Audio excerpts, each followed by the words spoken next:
Hello everyone, my name is Monica. I'm going to tell you about how I wanted to grow 10 centimeters and why. I've always been not very tall, or more precise, I was petite, 150 centimeters, and it annoyed me terribly.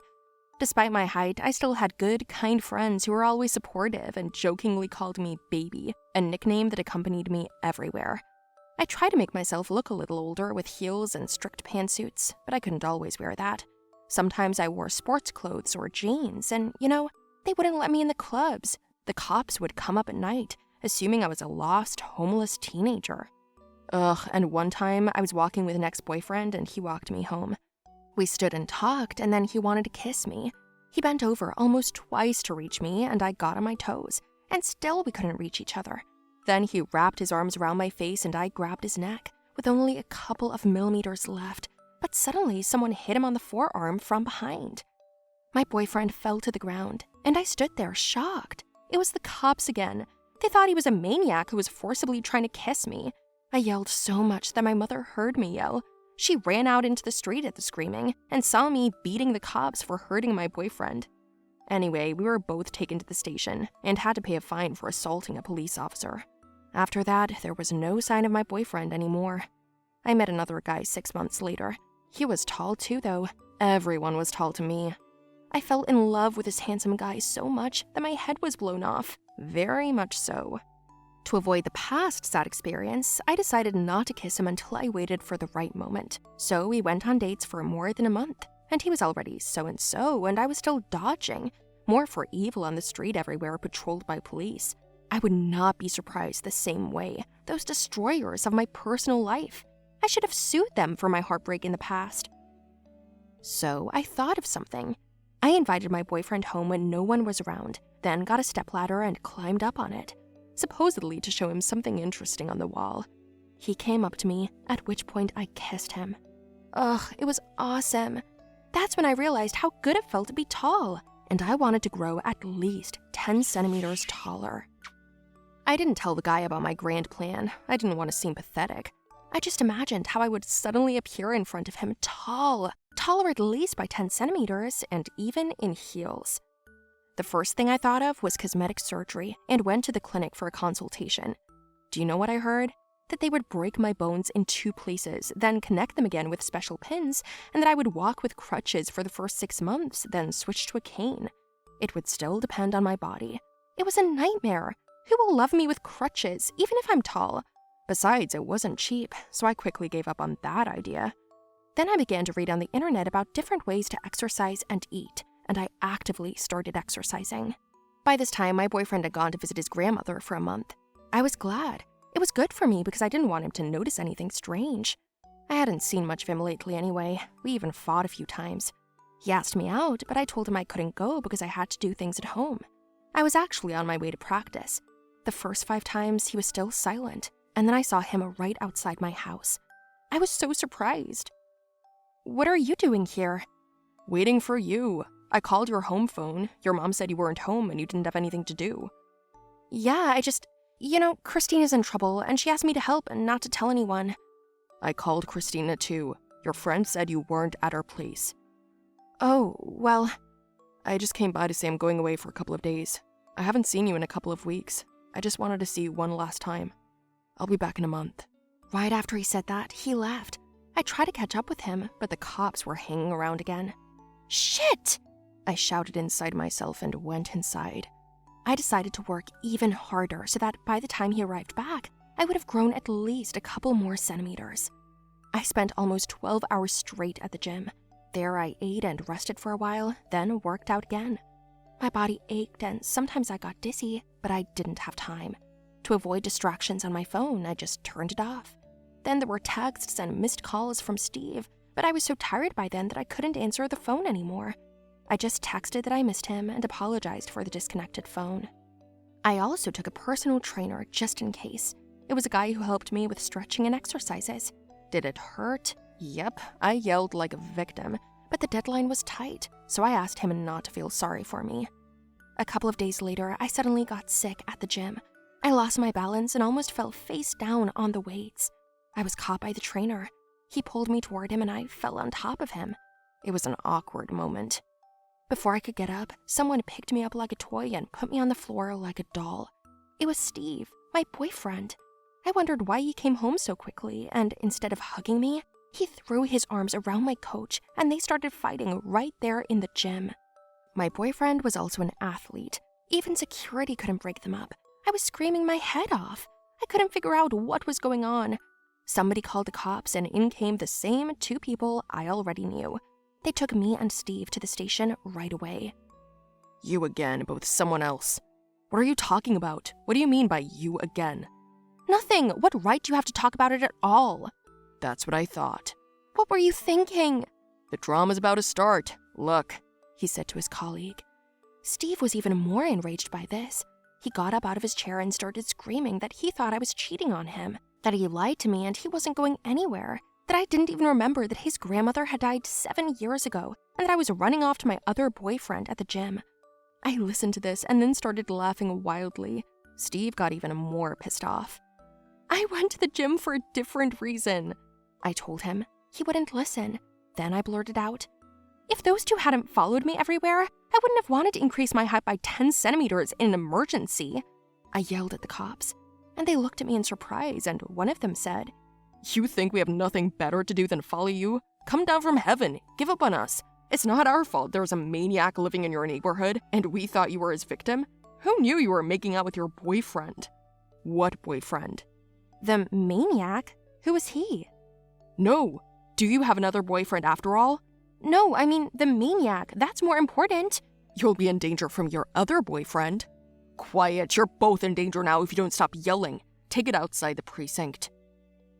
There were a lot of questions. A lot. We then sat down for another hour of discussion. Turns out I was the only one who was worried about my growth issues. I had gotten myself all worked up.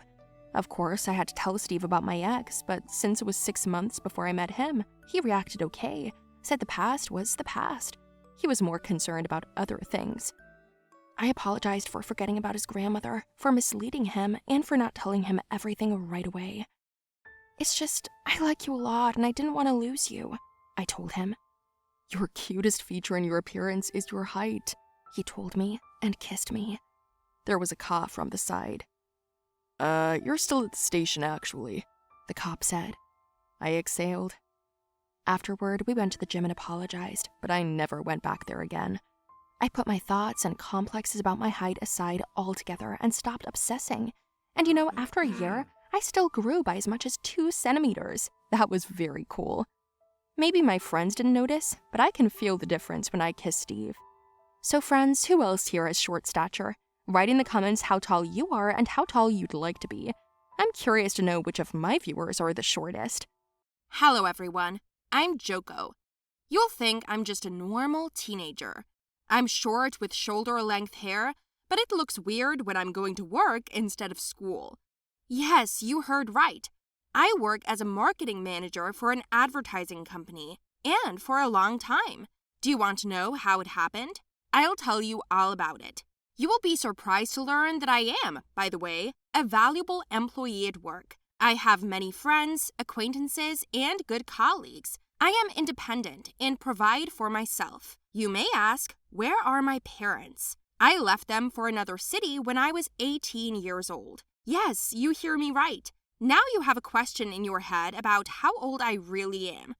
I'm 30 now. Are you shocked? I'll tell you more. Not only are you in shock, but all the people around me. In general, actually it's kind of a family thing. On my mother's side, my grandmother doesn't look her age. Yes, even my mother. She is now 50 years old and looks 30. And she also has a tiny figure. She has gorgeous black hair, white teeth, all her own.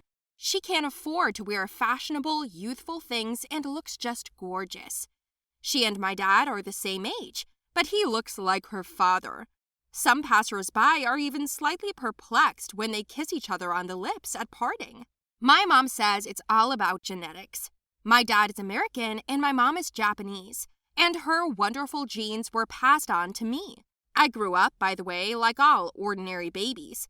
First I learned to sit, then stand, walk, and so on. And then, when I was 12 years old, my appearance seemed to freeze in place. So eventually, I turned 15, then 18, and I still looked like a teenager. My mother immediately noticed that I took after her. She warned me that in life, I will have some difficulties, so I should be prepared for this and carry my ID everywhere. I kissed my parents goodbye and left home when I went to college. It was located in a neighboring city, so I had to learn independence from that moment. So the difficulty started as soon as I arrived at the bus stop. The saleswoman asked me how old I was because she didn't want to sell me a ticket. I showed my ID as proof, but she looked at it for probably 15 minutes. My bus had already left during this time, and she still did not believe that the document was authentic. I was in a bad mood, but I was allowed to leave. I arrived at my dorm, and the same problems were waiting for me there. On the first couple of days at school, among the students, the teachers noticed me and asked where my mother was or whose sister I was. As soon as I told them my name, they believed I was covering for my older brother or sister. Sometimes it got to the point where they called my parents via video link with a director to prove my age and name. Absurd! I was starting to get really mad at the way I looked. 6 months later, my patience broke at the end when I went to the store to buy a laptop through a card. These 6 months, I saved money by honest work, making essays and practical tasks to order. I did a good job of creative work. I drew and wrote well. With this money, I decided to buy a better computer. But the seller thought that I stole the card from my mother and wouldn't take it. Because of the scandal and nerves, I was taken to the police station and my mother had to go to another city to get me out of prison. I despaired and did not know what to do. Then my mother opened her purse and showed me her makeup when we came to my dorm room. I didn't understand what it was for because I never wore makeup. But my mother said that's how she saved herself once. And she gave me a light makeup to make me look a little older.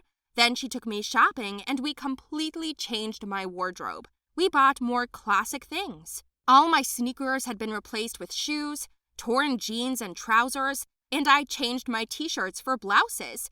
And now I was wearing elegant handbags. I now had to do styling and makeup every day.